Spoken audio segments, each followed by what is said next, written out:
Salam sejahtera dalam Tuhan Yesus Kristus. Haleluya. Hidup Yesus. Yesus hidup.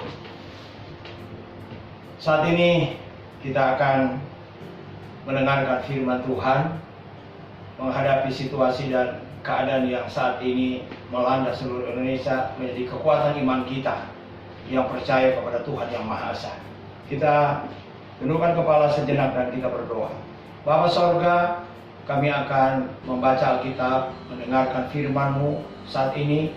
Kami mohon pimpinan Kudus, sehingga apa yang hamba-Mu akan sampaikan bukan menurut kehendak hamba-Mu, tapi menurut kehendak atau pimpinan Roh Kudus. Kami akan baca Alkitab saat ini dengan segala ucapan syukur dalam nama Tuhan Yesus Kristus. Amin. Seorang veteran Amerika setelah selesai perang saudara berkecamuk di negeri ini, ada seorang yang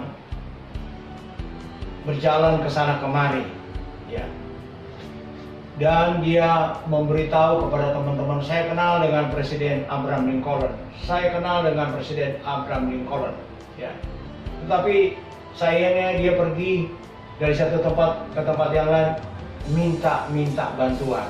Ada satu ketika dia pergi ke satu kota, kemudian dia beritahu lagi, saya kenal baik dengan Presiden Abraham Lincoln. Orang di situ dikatakan, saya ragu kamu bilang kenal dengan Presiden Abraham Lincoln, sedangkan kamu minta bantuan dan hidup dalam keadaan yang susah. Dia bilang, iya saya kenal Presiden Abraham Lincoln, saya kenal, dia baik. Selalu dikatakan demikian. Lalu orang itu berkata, coba saya mau ingin bukti apa yang kamu punya yang menyatakan bahwa kamu kenal dengan Presiden Abraham Lincoln. Lalu dia keluarkan dari dompetnya sebuah kertas, ya, yang sudah kumbel. Lalu dia perlihatkan, ini tanda tangan dari presiden. Mereka perhatikan, oh benar juga. Terus mereka lihat lipatan kertas itu, ternyata itu lipatan kertas itu adalah pesan Abraham Lincoln kepada orang ini karena dia berjasa dalam perang saudara, maka dia diberi bantuan, dia diberikan pensiun. Cuman sayang, orang ini hanya melihat tanda tangan dari presiden, dia tidak tahu apa isinya. Yang selama ini dia banggakan, tetapi dia tidak tahu apa isinya. Ternyata isinya membuat dia kaya, tetapi saat dia meminta dari kesana kemari, ya, dia dalam keadaan yang susah, dalam keadaan yang miskin. Demikian juga kita sebagai orang yang percaya kepada Tuhan Yesus. Kita dianggap sebagai anaknya, kita diberikan Alkitab sebagai petunjuk berkat yang akan diberikan kepada kita. Tapi sayangnya kita tidak pernah baca. Kita cuma beritahu, KTP saya orang Kristen, saya orang percaya kepada Yesus, tapi tidak mengalami berkat pertolongan daripada Tuhan. Dan untuk itu kita akan lihat dalam Alkitab apa yang dikatakan di dalam 1 Petrus pasal yang ke-1 ayat yang ke-11 sama ayat yang ke-18 dan 19. Dia berkata di sana demikian. Sebab kamu tahu bahwa kamu telah ditebus dari cara hidupmu yang sia-sia, yang kamu warisi dari nenek moyangmu itu, bukan dengan barang yang fana, bukan pula dengan perak atau emas, melainkan dengan darah yang mahal, yaitu darah Kristus yang sama seperti darah anak domba yang tak bernoda dan tak bercacat. Ayat ini menyatakan bahwa kita telah dibayar mahal. Tapi seringkali kita tidak mengerti, kita dibayar dengan apa? Alkitab katakan kita bukan dibayar dengan emas atau perak atau dolar atau uang apapun yang paling hebat di dunia ini. Saat ini mata uang di dunia sedang goncang, termasuk mata uang rupiah negeri kita. Nah, kembali kita melihat bagaimana, ya, kita sudah beli dengan harga yang mahal. Tapi seringkali kita tidak menghargai harga yang Tuhan sudah berikan bagi kita, ya. Dia sudah memberikan sesuatu yang sangat luar biasa untuk kita nikmati sebenarnya dalam hidup ini. Karena darah Yesus itu adalah harga atau satu hal yang tidak mudah dan tidak gampang didapat oleh manusia.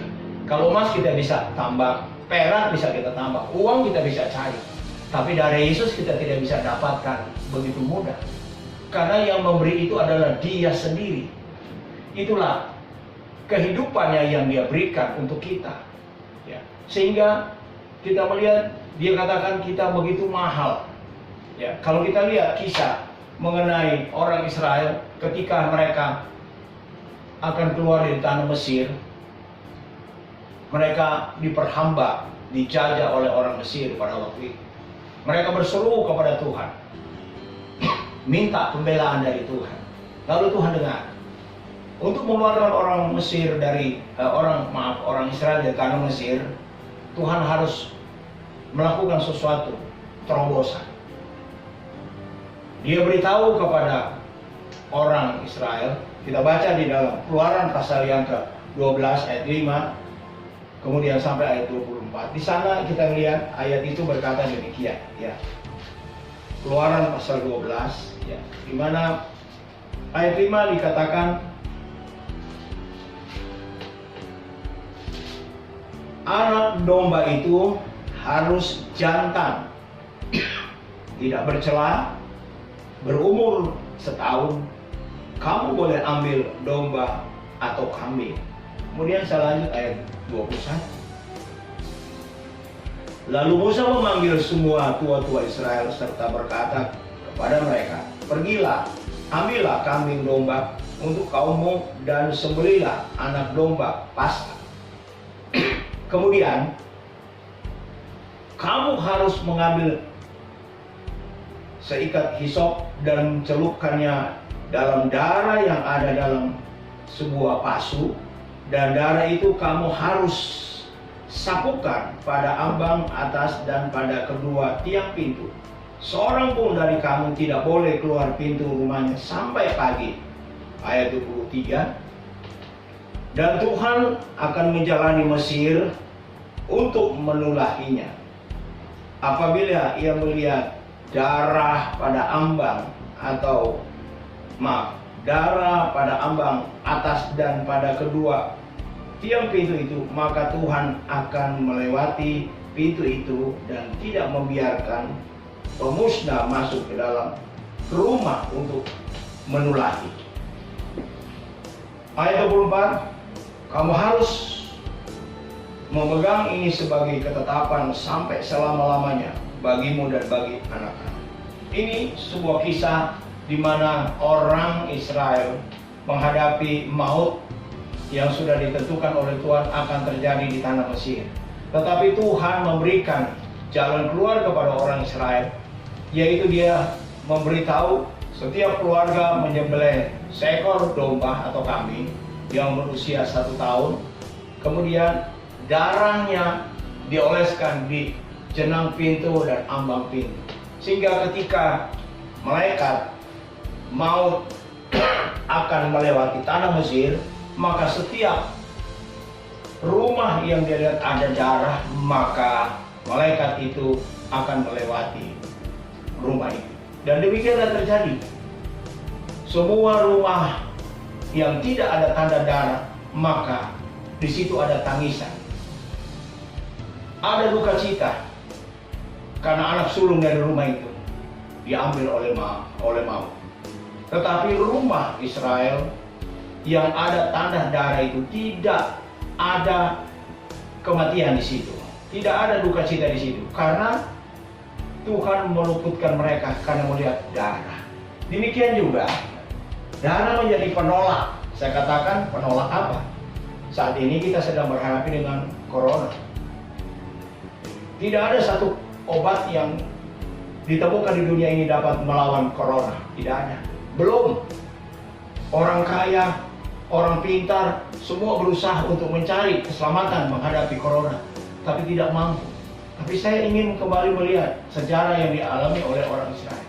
Ketika mereka percaya kepada Tuhannya dan Tuhan memberitahu kamu lakukan ini, dan mereka lakukan itu, maka mereka terluput daripada maut itu. Demikian juga saya menganjurkan jemaat Tuhan, perjamuan Tuhan adalah hal yang sangat penting yang diberitahu oleh Alkitab untuk dilakukan oleh semua orang percaya. Karena ini adalah satu tanda bahwa orang percaya dia harus menerima perjamuan Tuhan, dia makan tubuh dan darah Kristus. Karena di dalam Alkitab katakan di situ ada jaminan hidup, ada kesehatan, ada pertolongan. Nah, saya ingin sampaikan dalam menghadapi situasi yang buruk seperti ini, saya sebagai hamba Tuhan, saya hanya membawa apa yang pernah terjadi kepada orang Israel, ya, karena orang Kristen dia mempercayai Taurat, Zabur dan Injil. Demikian juga saudara-saudara kita dari kalangan Muslim mempercayai kitab Taurat, Zabur dan Injil. Nah, darah Yesus dimulai ditulis sebagai lambang, ya, di dalam kitab Taurat, yaitu kitab Keluaran, dan berlanjut sampai kitab Injil, di mana Yesus yang harus mati dan darahnya di kayu salib itulah yang memberikan jaminan kehidupan kekal dan juga kesehatan bagi orang yang percaya kepadanya. Karena darah Yesus ini adalah darah yang kudus, darah yang suci dan ditakuti oleh setan. Sekali lagi, saya ingat waktu saya kecil, kalau di Manado, kalau ada ibu-ibu yang anaknya stroke, anaknya dapat serangan tiba-tiba, dia nggak berteriak, "Ma, Pak, tolong." Dokter nggak ada, tapi yang dia sebutkan, darah Yesus tolong anak saya, darah Yesus sembuhkan anak saya. Tapi luar biasa kesaksian demi kesaksian yang terjadi. Anak-anak yang mengalami sakit di tengah malam, pagi, siang, sore, yang tidak ada dokter yang bisa tolong, tapi darah Yesus menyembuhkan dan meloloskan dia dari maut. Dan inilah yang saya ingin sampaikan. Menghadapi maut yang ada di depan kita adalah maut, virus corona. Bagaimana kita menghadapinya? Saya kembali kepada Alkitab. Panggil darah Yesus karena dia punya kuasa. Siapapun, saudara, coba praktekkan ini. Karena darah Yesus itu dikatakan di dalam Yohanes 3 ayat 16, karena demikian Allah mengasihi dunia ini sehingga dikaruniakan anaknya yang tunggal, yaitu Yesus, sehingga barang siapa yang percaya kepadanya tidak binasa, melainkan beroleh hidup yang kekal. Tidak binasa, beroleh hidup kekal.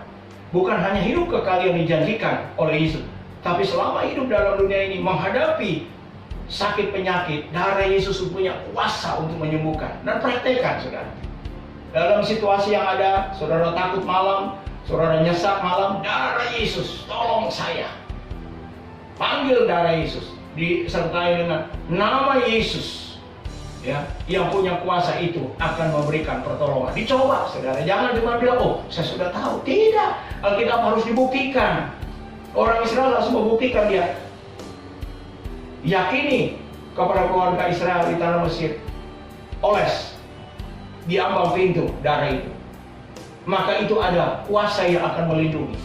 Saya akan beritahu bahwa ketika kita sebutkan darah Yesus, ada kuasa yang akan menaungi, ada kuasa yang akan menolong. Kita membantu pemerintah, karena juga pemerintah bingung.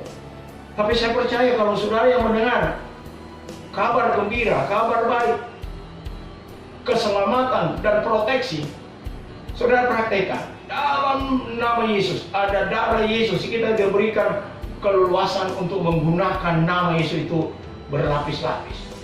Nama Yesus punya kuasa, karena dia penguasa sorga, bumi, dan di bawah bumi. Darah Yesus itu punya kuasa untuk menyembuhkan sakit, penyakit, maut sekalipun. Kalau belum tiba waktunya, tidak ada yang bisa menyebut manusia.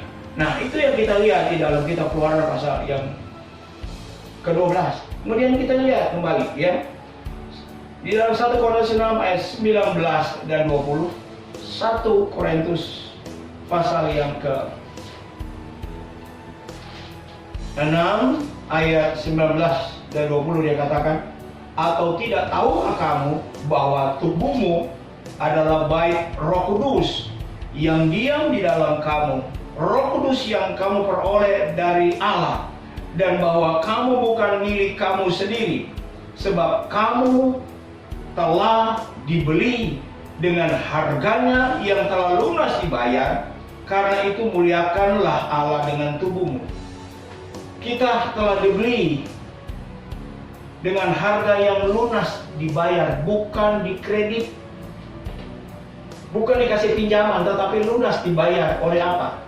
Yang dia bayar adalah darah sendiri. Inti kehidupan manusia adalah di darah. Coba contoh, orang yang kena stroke, darahnya bermasalah. Orang yang kena diabetes, darahnya bermasalah. Orang yang kena sakit jantung, darahnya bermasalah. Karena sumber hidup ada di sana. Nah, kita sebagai orang percaya, sumber hidup rohani kita ada di dalam darah Yesus. Dan ketika kita yakini dia punya kuasa, sebutkan. Saudara mau keluar rumah, kalau toh memang harus keluar, ada urusan penting, saudara keluar. Darah Yesus lindungi saya dari virus corona. Dan virus itu yang akan lari tunggang-langgang, bukan kita yang akan ketakutan. Karena apa? Di dalam darah Yesus punya kuasa. Dan kuasa ini sudah terbukti, ya, ribuan tahun yang lalu sampai saat ini punya kekuatan yang sudah teruji. Itu sebabnya, ya, kita melihat ke ayat ini, dia mengatakan bahwa kita telah dibayar dengan harga yang mahal. Yaitu apa? Inti kehidupan manusia adalah darah. Inti kehidupan dari Yesus sebagai manusia, darah yang dia tumpahkan. Karena melalui darah itu ada pengampunan dosa. Dosa apapun yang ada dalam hidup saudara, tidak ada yang bisa menghapuskan dan yang bisa hancurkan virus dosa itu. Tidak ada obat di apotek, obat yang ada dimanapun di dunia tidak bisa menghancurkan virus dosa itu. Tapi darah Yesus bisa menghancurkan virus dosa. Saya tidak sebutkan dosa semacam apa. Tapi saudara yang mendengar firman Tuhan, lalu saudara disentakkan, ingatkan, oh ada virus dosa A, B, C dalam hidup saya. Minta pertolongan daripada Tuhan. Karena hanya dia yang dapat mengampuni dosa. Dan dia yang menyelamatkan baik tubuh, jiwa, dan roh. Dan dia yang dapat memberikan kehidupan kekal. Karena hanya di dalam Yesus Kristus, Isa Al-Masih, ada kepastian hidup. Bukan mudah-mudahan. Orang yang percaya kepada Tuhan Yesus, dia katakan, doakan saya supaya mudah-mudahan selamat. Tidak. Karena di dalam Roma pasal 9 dan 10 dia katakan bahwa orang yang percaya kepada Tuhan Yesus punya kepastian untuk selamat. Di dalam Yohanes juga dikatakan orang yang percaya Yesus punya kepastian selamat, bukan mudah-mudahan. Itu sebabnya saudara yang sudah percaya kepada Yesus, Isa Al-Masih, junjungan yang ilahi, jangan lepaskan keyakinanmu kepada Yesus. Karena itu adalah jaminan hidup di dunia ini dan juga sampai di dalam kekekalan di dalam kerajaan sorga. Inilah yang saya ingin sampaikan supaya kita hidup, ya, kita kaya, kita sudah ditebus oleh darah Yesus, kita sudah memiliki Kristus. Jangan lupa kita baca firman ini, jangan lupa kita baca Alkitab dan lakukan. Karena kalau cuma sekedar kita tahu, ya, Tuhan sudah tolong saya sudah menjadi orang Kristen, tidak ada arti itu. Ketika kita mempraktekkan firman Allah, seperti yang saya anjurkan sekarang, saudara, terima perjamuan Tuhan, maka ada kuasa di dalam perjamuan Tuhan ini. Bukan hanya sekedar, wah, makan minum roti dari air anggur biasa, sudah biasa. Tidak. Ketika itu didoakan secara khusus menjadi perjamuan untuk dibagikan kepada jemaat, itu ada kuasa. Ada kuasa yang bisa menyembuhkan, yang bisa menangkal, yang memberikan pertolongan, yang memberikan jalan keluar dari pergumulan hidup yang setiap hari silih berganti yang menyusahkan hidup ini. Dan saya percaya Tuhan akan menolong kita semua dan memberkati kita. Tuhan saja yang dipuji dan muliakan dalam hidup ini.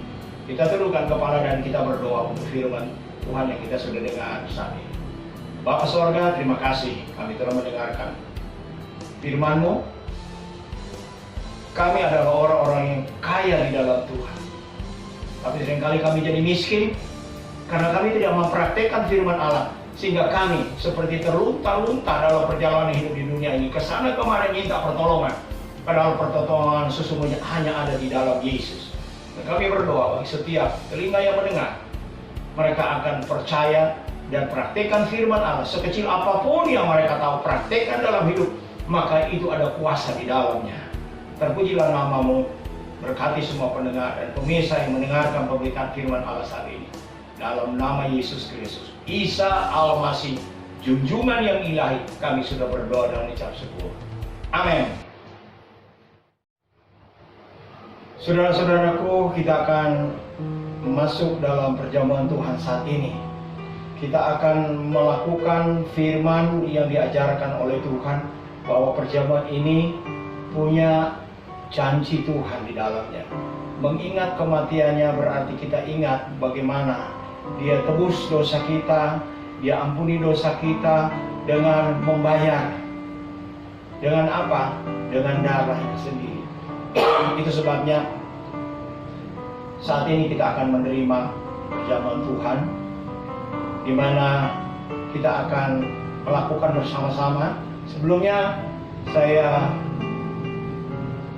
akan membaca di dalam 1 Korintus pasal yang ke-11 ayat 23 sampai 24. Saudara mengangkat dengan tangan kanan. Sebab apa yang telah kuteruskan kepadamu telah aku terima dari Tuhan, yaitu bahwa Tuhan Yesus pada malam waktu Ia diserahkan mengambil roti, dan sesudah itu Ia mengucap syukur atasnya dan memecah-mecahkannya dan berkata, inilah tubuhku yang diserahkan bagi kamu, perbuatlah ini menjadi peringatan akan aku. Bapa sorga, di tangan kami bukan roti biasa tapi tubuh Kristus.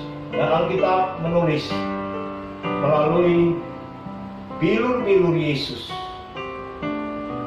segala sakit penyakit disembuhkan. Dan inilah jadi keyakinan kami bahwa ada kuasa, ada kesembuhan di dalam bilur Yesus. Darah Yesus yang memberikan kesembuhan. Sakit apapun tidak bisa melawan kuasa dari darah Yesus. Dan inilah yang saya ingin sampaikan melalui doa dan perlakuan kita terhadap Tuhan, sehingga Dia melihat bukan kita hanya percaya Yesus mati di kayu salib dan bangkit, tapi kita juga ikut merasakan apa yang dialami oleh Yesus Kristus. Dia harus mati karena dosa kita. Dia memberikan jaminan untuk kesehatan kita. Dan saat ini kita akan terima roti ini dengan segala ucapan syukur, dalam nama Bapa, Putra dan Roh Kudus, yaitu dalam nama Tuhan Yesus Kristus. Amin. Mari kita makan bersama. Cawan Tuhan, saudara angkat cawan ini. Demikian juga Ia mengambil cawan sesudah makan, lalu berkata, cawan ini adalah perjanjian baru yang dimeteraikan oleh darahku. Berbuatlah ini setiap kali kamu meminumnya menjadi peringatan akan aku. Sebab setiap kali kamu makan roti dan minum cawan ini, kamu memberitakan kematian Tuhan sampai Ia datang. Ketika kami semua akan minum cawan ini, maka kami sedang memberitakan kematian Yesus, di mana darahnya yang punya kuasa itu akan menolong setiap umat manusia. Yang sakit akan disembuhkan, yang lemah akan dikuatkan, yang bimbang akan dihiburkan, yang sedang dalam menghadapi pergumulan hidup ada jalan keluar. Kami terima cawan ini dengan segala ucapan syukur, dalam nama Bapa, Putra dan Roh Kudus, yaitu dalam nama Tuhan Yesus Kristus. Amin. Mari kita minum. Terima kasih Tuhan, terima kasih. Ada kesehatan yang kami boleh rasakan saat ini. Kalau ada virus corona, virus dosa, virus penyakit apapun yang coba mengganggu kesehatan kami, ketika kami terima perjamuan Tuhan, maka kami disembuhkan. Dalam nama Yesus kami sehat. Dalam nama Yesus kami diberikan perlindungan dan proteksi oleh Tuhan sendiri. Karena hidup ini adalah Tuhan yang punya. Kami bangga, kami bersyukur, kami berterima kasih kepadamu Tuhan, yang sudah memanggil kami, menyelamatkan kami, dan memberikan pertolongan yang pasti dalam hidup ini. Terpujilah namamu kekal selama-lamanya. Dalam nama Yesus Kristus kami sudah berdoa dan mengucap syukur. Haleluya. Amin. Terima kasih Tuhan Yesus. Terima kasih Tuhan Yesus. Saatnya kami datang kembali lagi mengucap syukur kepadamu. Tuhan sudah tolong, Tuhan sudah pimpin pemberitaan firman Allah. Kami telah menerima perjamuan Tuhan. Dan saya percaya Tuhan akan memberkati semua pendengar, para pemirsa yang sudah mendengarkan firman Tuhan, yang sudah menerima perjamuan Tuhan. Saat ini hamba-Mu berdoa sepanjang minggu yang berjalan ini, Tuhan kiranya akan sertai mereka dalam pekerjaan mereka, usaha mata pencarian mereka, pendidikan anak mereka, studi, bisnis, apa saja yang dikerjakan. Hamba-Mu berdoa Tuhan akan memberkati mereka dengan limpah. Berikan kesehatan, berikan keamanan dan perlindungan dimanapun mereka berada. Ini doa kami menyertai umat-umat-Mu, dan berkat daripada Tuhan akan mereka alami dalam hidup mereka 30 kali ganda, 60 kali ganda, bahkan 100 kali ganda beserta hidup yang kekal. Terima kasih Bapa Sorga. Kami sudah diberkati dengan firman-Mu, kami telah diberkati melalui perjamuan Tuhan. Dan saat ini, kekasih-kekasihku, tinggallah terus dalam perlindungan daripada Tuhan Yesus Kristus. Kiranya kasih karunia dari Bapa Sorga, persekutuan dengan Roh Kudus, tinggal menyertai kita sekalian, mulai saat ini sampai Maranatha, Tuhan Yesus datang pada kali yang kedua. Haleluya. Amin.